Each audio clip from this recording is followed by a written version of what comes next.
Bonjour à tous et bienvenue dans cette nouvelle vidéo consacrée à Astérix au cinéma. Ce sera la dernière de cette série puisque je n'ai nullement l'intention de me taper le film de Guillaume Canet. J'espère que vous serez compréhensifs à ce sujet. Avant toute chose, je vous invite à vous abonner à la chaîne si ça n'est pas déjà fait, à lâcher un pouce en l'air et éventuellement à écrire un petit commentaire, ce serait fort sympathique, ça aiderait au référencement de la vidéo. Je vais vous proposer un petit épilogue des aventures qui se sont déroulées entre Astérix aux Jeux Olympiques et Astérix au service de Sa Majesté. Alors tout d'abord, il faut savoir que Uderzo a été complètement emballé par Astérix aux Jeux Olympiques, aussi étonnant que cela puisse paraître.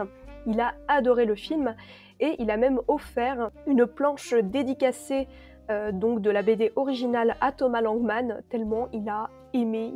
Et pourtant, lorsque Thomas Langmann suggéra de reprendre la réalisation d'un nouvel Astérix, donc à savoir le projet c'était le Tour de Gaulle d'Astérix, Uderzo refusera. Et c'est assez frustrant parce que lorsque l'on connaît le potentiel cinématographique du Tour de Gaulle d'Astérix, voilà, c'est assez décevant.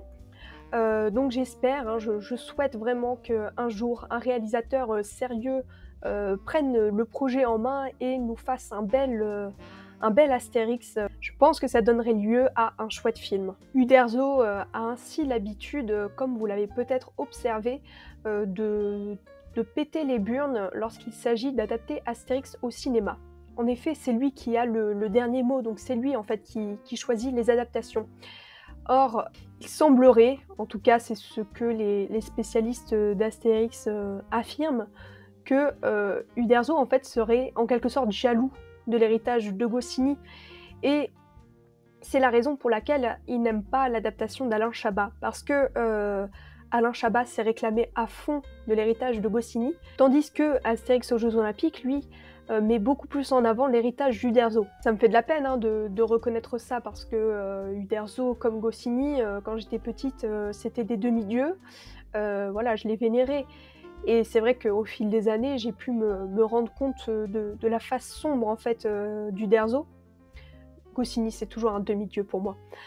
Mais voilà, Uderzo, c'est un bonhomme quand même qui a un caractère un peu spécial. C'est vrai que c'est triste, hein, bon, ça fait la même chose pour tout le monde, mais c'est vrai que lorsqu'on pense que quelqu'un est parfait et puis qu'on se rend compte en fait qu'il est pétri de défauts, c'est vrai que ça fait toujours mal. Force est de constater que depuis que Goscinny a disparu, Uderzo a quand même fait pas mal de mal à Astérix, hein. Et puis voilà, cette tendance à vouloir occulter l'héritage de Goscinny, c'est quand même franchement dommage. Et donc c'est voilà la raison pour laquelle Uderzo a refusé pas mal de projets, dont Astérix en Hispanie, adapté par Gérard Jugnot, dont j'avais parlé la dernière fois. Et c'était aussi la raison pour laquelle La Purge, dont nous allons parler maintenant, a été mise en œuvre. Je vais en Gaule, je tombe sur toi. Je vais en Égypte, tu me mets des bâtons dans les roues. Maintenant, tu m'empêches d'envahir la Bretagne. Tu as clairement décidé de me pourrir la vie. Bah écoute Jules, c'est comme ça. Ces aventures d'Astérix, c'est pour les aventures de César.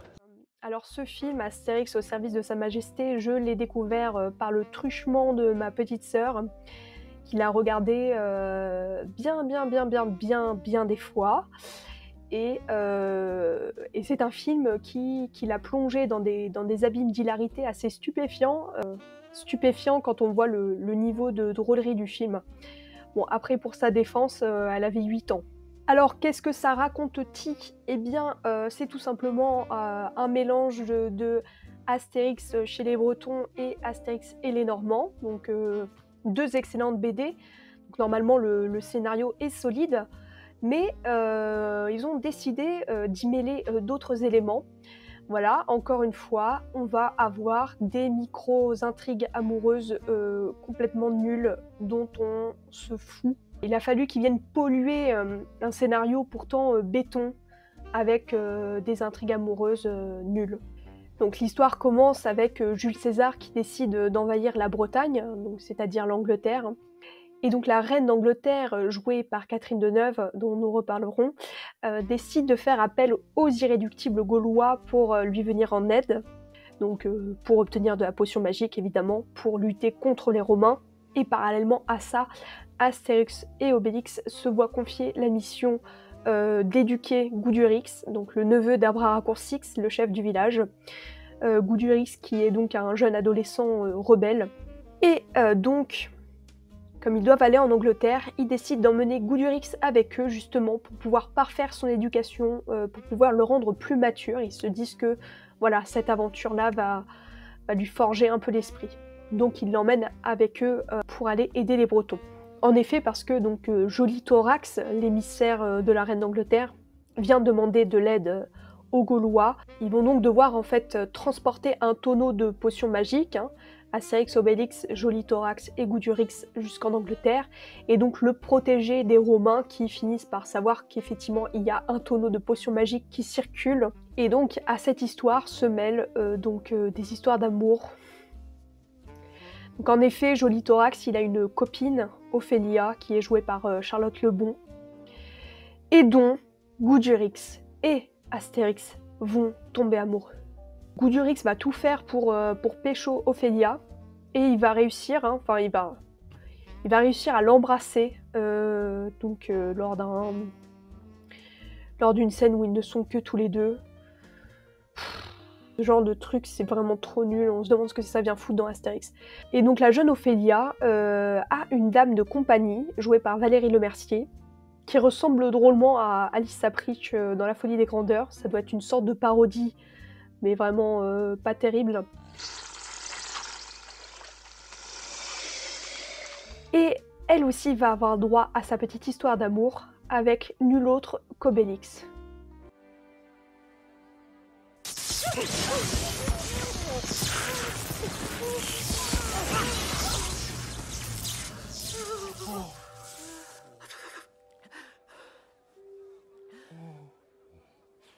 Comme s'il n'y en avait pas assez d'histoires d'amour.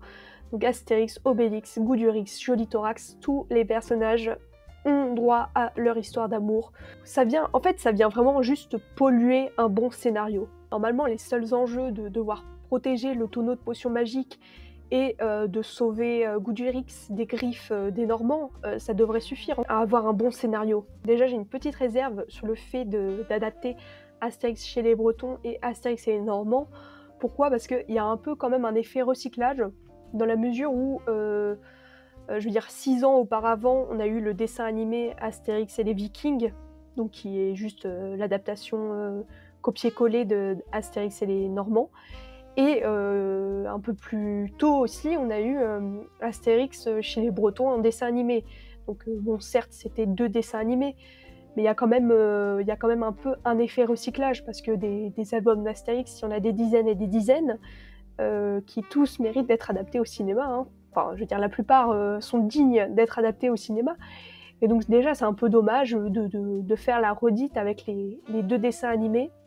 La réalisation de ce nouvel opus d'Astérix est confiée à Laurent Tirard, qui n'en est pas à sa première adaptation d'une œuvre de Goscinny, puisqu'il avait déjà mis en scène le Petit Nicolas quelques années auparavant. Petit Nicolas qu'il avait fait en collaboration avec Alain Chabat au dialogue, et qui était quand même pas mal réussi, c'était un film sympathique. Donc de ce point de vue-là, le film partait sous d'assez bons auspices. Et donc le tournage a eu lieu en grande partie en Hongrie, à Malte et en Irlande. Et donc sur le tournage, il ne s'est pas passé grand-chose d'extraordinaire, sinon que, comme Vincent Lacoste le raconte très bien dans une vidéo Combini, voilà, il y a eu pas mal de tempêtes en Irlande, si bien que le tournage a quand même duré assez longuement, parce qu'en fait, il y avait plusieurs semaines où ils ne pouvaient tout simplement pas tourner, mais ils ont trouvé à s'occuper.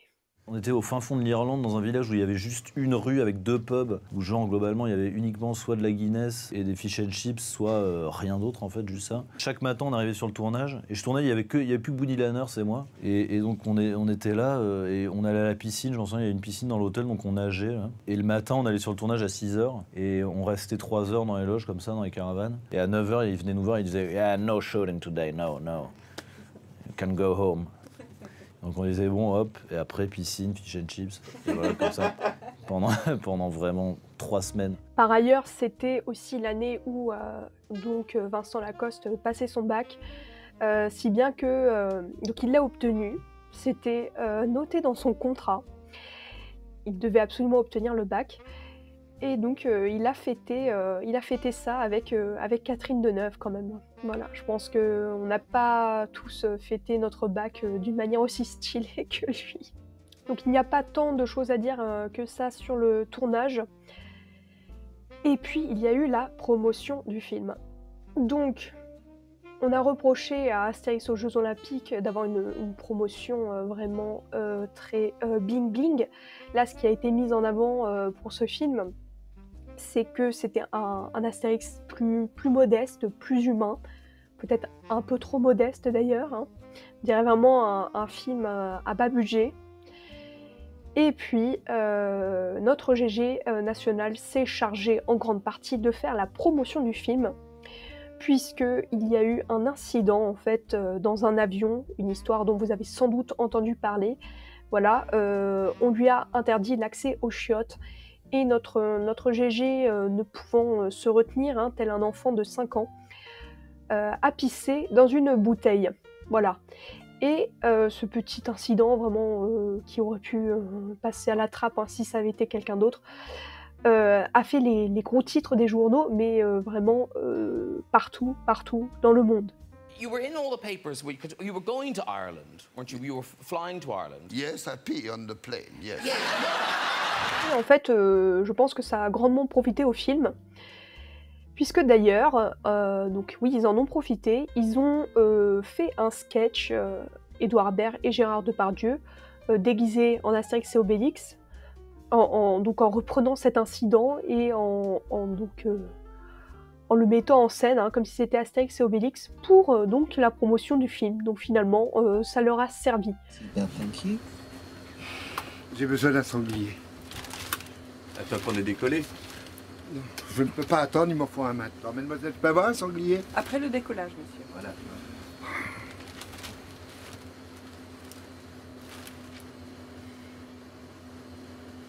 Non, il m'en faut un maintenant, je peux pas attendre. Rasseyez-vous, s'il vous Je plaît, ne peux pas messieurs, attendre, messieurs, mais s'il c'est mal, vous ça plaît, fait mal s'il au vous plaît. ventre, la part. S'il vous plaît, monsieur. Elle ne fait pas des Rasseyez-vous. Pardon, tout va bien. Tout va bien, tu auras un sanglier. C'est Gaulois connu, il sera vraiment tout permis. Hein. Pardon? Oui, bah oui, excusez-moi. Végétarien. À présent, on va passer à mon avis sur le film. Essayez. Avis donc que je vais diviser en deux parties. Voilà, je me suis pas cassé le bonnet. D'abord, les points positifs et ensuite les points négatifs. Donc, tout d'abord, les points positifs, qui sont au nombre de 1.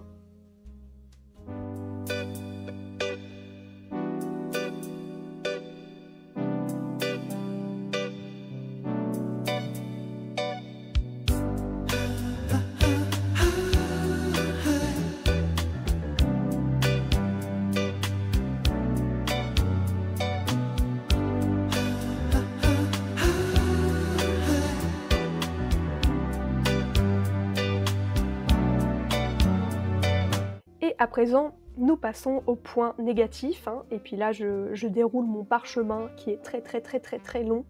Je ne sais même pas par où commencer à vrai dire. Peut-être par le visuel du film, qui est absolument dégueulasse. L'image elle est terne, elle est grise, comme s'ils avaient mis un filtre gris en fait sur la caméra. Ça donne un aspect vraiment voilà, terne, sinistre, et donc ça rejoint quand même... Enfin, ça contribue à l'atmosphère de dépression qui se dégage de ce film. Les effets spéciaux, on ne dirait pas qu'ils ont été faits en 2012. Je suis assez... Enfin, je suis navrée. Quand je vois l'image du village d'Astérix, je suis navrée, parce qu'on est en 2012, et que 13 ans avant, vous aviez le magnifique village d'Astérix contre César. Et donc voilà, si vous faites la comparaison, vraiment... c'est complètement au détriment de cet Astérix qui est quand même censé être moderne. Donc j'ai vraiment l'impression qu'ils avaient un budget très faible, mais qu'ils ont quand même tenu à faire des effets spéciaux. Si vraiment, voilà, visuellement, c'est hyper laid. Bon, les costumes d'Astérix, Obélix et Goudurix, enfin de tout l'ensemble, de tout le monde, on dirait qu'ils ont été achetés chez Jiffy. Bon, et puis vous prenez la bataille finale, donc des Romains contre les Bretons aidés par les Gaulois. Et vous voyez donc vous voyez l'armée romaine, mais vous vous dites mais pourquoi en fait Astérix et Obélix se sont cassés la tête à se déplacer quoi.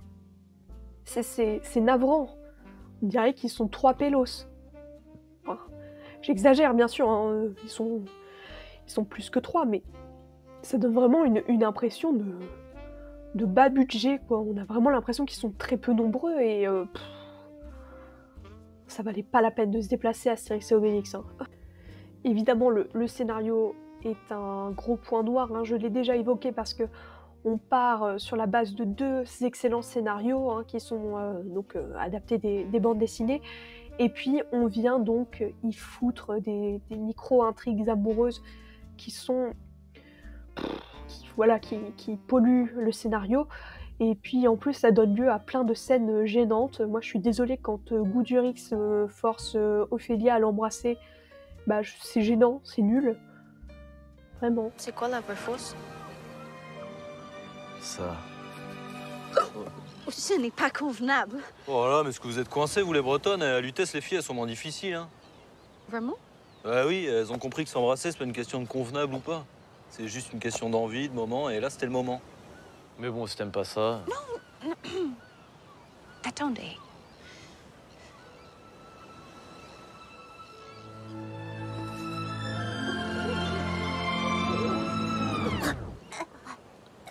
Quoi, c'est comme ça qu'on embrasse en Gaule. Et puis maintenant, parlons du casting. Les 2 seuls qui sont potables dans ce film, c'est Vincent Lacoste, qui évidemment n'a pas beaucoup d'efforts à faire hein, pour jouer l'adolescent, puisqu'il a 18 ans à l'époque du film. Et puis voilà, Guillaume Gallienne, qui s'en sort à peu près. Après, il y a Gérard qui n'en a rien à secouer, voilà, qui est de moins en moins impliqué à mesure... Enfin, à chaque film, tu sens l'implication descendre. Mais bon, on s'en fout, Gérard c'est Obélix, donc on s'en tape, il arrive très bien à le faire. Après vous avez Fabrice Lucchini en César. Lui, il a décidé d'enlever le t-shirt. Bon, là, il y a une décision.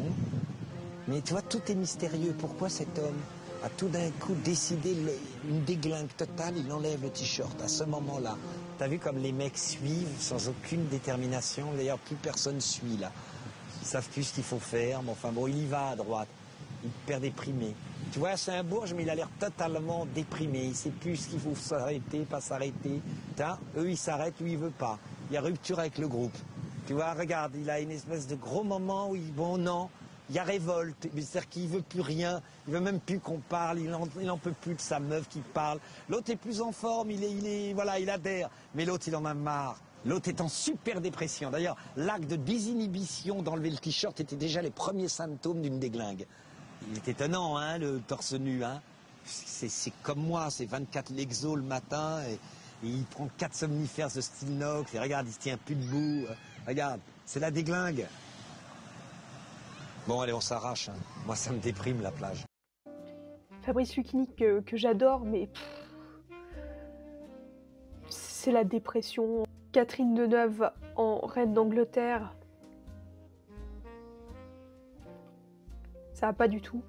Ça va pas du tout. Vous savez très bien pourquoi ça va pas du tout, mais je vais en parler après. Après, voilà, vous avez Valérie Lemercier qui a le même problème que Catherine Deneuve. Bouli Lanners qui, visiblement, dans un accès masochiste, je crois que le précédent Astérix ne lui a pas suffi, il a décidé de remettre le couvert, donc dans un tout autre rôle, mais voilà, il est présent en chef normand. Et ouais, c'est assez étonnant de le voir ici, parce que vu le traumatisme qu'il avait subi dans le précédent Astérix, je me suis dit qu'il ne faudrait plus jamais en entendre parler, mais non, il est présent. Vous avez Danny Boone, voilà, qui vient faire une parodie de Orange Mécanique. Enfin, voilà, vous avez toute une clique d'acteurs. Et surtout, évidemment, l'éléphant dans la pièce. L'immense problème de ce casting, c'est Édouard Baird. Il y a une vraie poésie, son installation, il y a un petit Nescafé perdu au milieu des biscuits. Il y a des choses très émouvantes.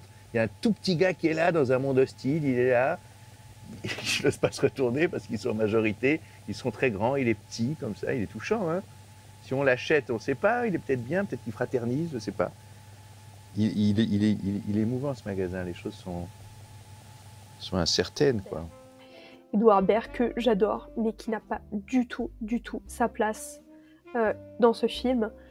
Voilà, qui qui nous fait donc un Astérix un peu plus intellectuel et surtout carrément déprimé, mais carrément déprimé. Donc vous allez me dire, voilà, je suis jamais contente parce que quand c'était Christian Clavier, je lui ai reproché d'être trop énergique, hein. Et puis là, je reproche à Édouard Baird d'être trop lymphatique. Et ben finalement, le juste compromis, c'était Clovis Cornillac. Clovis Cornillac, dans un bon Astérix, ça pourrait être super. Édouard Baird en Astérix, ça va pas du tout, c'est vraiment la tristitude complète. En fait, Fabrice Lucchini et Édouard Baird, ils n'ont pas là leur place dans une adaptation d'Astérix, ils ont leur place dans une adaptation d'Achille Talon. Voilà, une autre bande dessinée que j'affectionne particulièrement. Moi, je les vois dans une adaptation d'Achille Talon, là, ça ferait des étincelles, ce serait génial. Bon, et puis comme dans les précédents opus, c'est la foire aux références. Donc, évidemment, il y a une référence à Star Wars. C'est à croire que dans chaque adaptation d'Astérix, ils se sentent vraiment obligés de glisser une référence à Star Wars, sinon le film ne peut pas avoir lieu, je ne sais pas, ils ont une clause dans leur contrat, je n'en sais rien du tout. Mais il y a toujours une référence à Star Wars, on ne sait pas ce que ça fait là, mais c'est là. Il y a donc plusieurs références à des films, donc j'ai parlé d'Orange Mécanique, là, lorsque Danny Boone reçoit, enfin, le personnage joué par Danny Boone reçoit une leçon de bonne manière par Valérie Lemercier, elle a les yeux comme ça écarquillés, donc à la manière de Orange Mécanique. Et puis, alors deux références qui me rendent très triste. D'abord, lorsque les personnages arrivent à Londinium, dans la BD, Astérix et Obélix ont la chance de voir les Beatles. Et dans cette adaptation-là, qu'est-ce qu'ils nous ont fait ? Qu'est-ce qu'ils nous ont fait ? Eh bien, lorsqu'Astérix et Obélix arrivent à Londinium, ils rencontrent les bébés brunes. C'est vraiment la chute libre complète. Je veux dire, ils auraient pu trouver n'importe quel groupe anglais un peu moderne, il y en a plein quand même. Un petit groupe de rock anglais, ça aurait été hyper sympa. Non, ils ont pris les bébés brunes. Là, je pleure. Et puis, la deuxième référence qui me rend très triste, c'est lorsque Astérix est en fait est prisonnier. Donc en fait, Édouard Baird fait une auto-référence au monologue d'Otis. Alors, Gaulois, où il est le tonneau? C'est une bonne situation, bourreau. Non, je veux dire, c'est un métier que vous recommanderiez à un jeune qui veut se lancer dans la vie? Non, je vous assure que ça m'intéresse vraiment. C'est parce qu'on a rarement l'occasion de rencontrer un bourreau dans sa vie. Et c'est vrai, quand ça arrive, c'est souvent la dernière fois. Voilà. Pour dire à quel point il tire sur la corde du succès d'Alain Chabat, tu vois, il s'en cache pas. Vraiment, là c'est trop, là. Là, c'est vraiment très très triste. Pour finir sur les points négatifs de ce film, j'en ai sûrement oublié d'autres, mais voilà, il est grand temps de parler des accents anglais contrefaits dans le film. Donc, il paraît que les acteurs ont eu un entraînement, voilà, pour travailler leur accent anglais. Quand c'est Guillaume Gallienne, ça a l'air à peu près authentique, mais pour tout le reste des acteurs, c'est un cauchemar à entendre. Mais Catherine Deneuve, je crois que c'est la pire, vraiment. Moi, je peux pas croire que Catherine Deneuve ait reçu un entraînement là pour faire cet accent-là. C'est pas possible. Joyeuse bonne idée, Cholithorax. Et où se trouve ce passionnant village? Eh bien? En Gaule, Majesté. Vous voulez demander de l'aide à des Gaulois? Je me demande s'il ne serait pas préférable de nous laisser envahir. Valérie Lemercier, c'est pareil, enfin, c'est quasiment inaudible. Moi, ça me sort complètement du film. Et moi, très bretonne. L'heure est donc arrivée de nous dire adieu, monsieur Obélix. Mais qu'est-ce que c'est que ce beats? Ce que je comprends pas, c'est que pour la reine d'Angleterre, ils auraient pu prendre Jane Birkin, voilà, qui est complètement francophone et qui a un accent anglais authentique. Alors peut-être que c'est parce qu'elle n'a pas voulu, ou alors ils n'y ont pas pensé, mais là, ça aurait été parfait, parce que moi, Catherine Deneuve, je l'aime de tout mon cœur, hein, c'est pas le problème, mais vraiment là, c'est terrible. Donc voilà, les accents anglais mal faits, alors je pense vraiment pas que ce soit fait exprès, Donc maintenant, je vous propose un petit florilège des scènes les plus drôles du film. Oui, tu veux essayer? Bon, vous l'aurez compris, ce film, il est très mauvais. Et voilà, c'est toujours un crève-cœur de voir que Astérix, qui est une BD extrêmement drôle, soit ainsi gâchée. Faut quand même avoir un certain talent pour rendre Astérix pas drôle, quoi. Finalement, c'est ça, si on renverse la chose, on peut estimer que les réalisateurs qui arrivent à rendre Astérix nul sont quand même assez talentueux. C'est très fort. Quand tu pars d'un produit aussi qualitatif, faire de la merde comme ça, ça relève quand même d'un certain talent, finalement. Et puis, pour faire la même conclusion que celle que j'avais faite dans l'épisode précédent, oui, on peut dire que Astérix au service de Sa Majesté est à l'image du quinquennat d'Hollande, durant lequel il a été produit, c'est-à-dire terne, triste, déprimant, mou, bien sûr, oui, parce que le rythme c'est un film très ennuyeux. C'est toujours dommage de voir que Astérix est ainsi gâché. Mais je souhaitais quand même conclure cette petite série d'épisodes consacrés à Astérix sur une note positive. Et c'est pourquoi je vais donc vous révéler quel est, selon moi et selon beaucoup de gens, le meilleur Astérix adapté au cinéma. Et non, ce ne sont pas les adaptations d'Alexandre Astier, même si je les aime bien, ce sont Astérix c'est le domaine des dieux et Astérix c'est le secret de la potion magique, c'est pas mal. Mais vraiment, le meilleur Astérix, attention, roulement de tambour, et ça n'est pas un vrai Astérix, mais Astérix et Obélix sont quand même dedans, et bien c'est le film de Romain Angaul, réalisé par Pierre Tchernia en 1967. Voilà, on n'a pas fait mieux depuis. Et dans ce film, en fait, les personnages principaux sont joués par Roger Pierre, Jean-Marc Thibault et Jean-Yann. Jean-Yann mon amour, dont je vais sans doute parler dans une prochaine vidéo. Voilà, parce que moi j'adore Jean-Yann et je voudrais bien faire des vidéos sur ses films, parce qu'il a fait de nombreux films. J'espère que cette vidéo vous a plu, que même cette série de vidéos vous a plu, et donc moi j'ai pris beaucoup de plaisir à la faire, même si là sur cette dernière vidéo je suis malade. Donc j'espère que voilà, ça vous a plu, et nous nous retrouvons bien vite, je l'espère, pour une prochaine vidéo, sans doute sur un film de Jean-Yann. Voilà, moi je vous dis à bientôt, bougou chez vous.